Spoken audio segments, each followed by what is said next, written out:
പല സ്ഥലങ്ങളിലാ ചിതറിക്കിടക്കുക. ഒറ്റയ്ക്ക് ഒരു കാരണവശാലും ആരെയും ഒത്തുകൂടാൻ സമ്മതിക്കരുത്.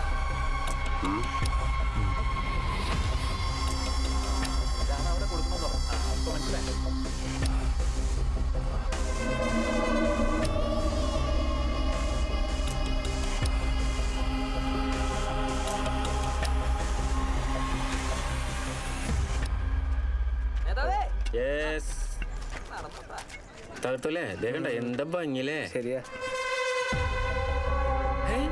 ഇത് മറ്റേ കണിമംഗലം സ്റ്റീഫൻ അല്ലേ? അതെല്ലോ. ഇവനെന്താ ഇവിടെ? എന്തോ പ്രശ്നമുണ്ട് കേട്ടാ. വാടാ. ജീവൻ എവിടെ? അവിടല്ലേ? കാര്യം പറ. എന്താ പ്രശ്നം? എന്താ? ഒരു പ്രശ്നമുണ്ട്. എന്ത്? നീ നോക്കിയിട്ട് വാ. ശരി, ഞാൻ നോക്കട്ടെ.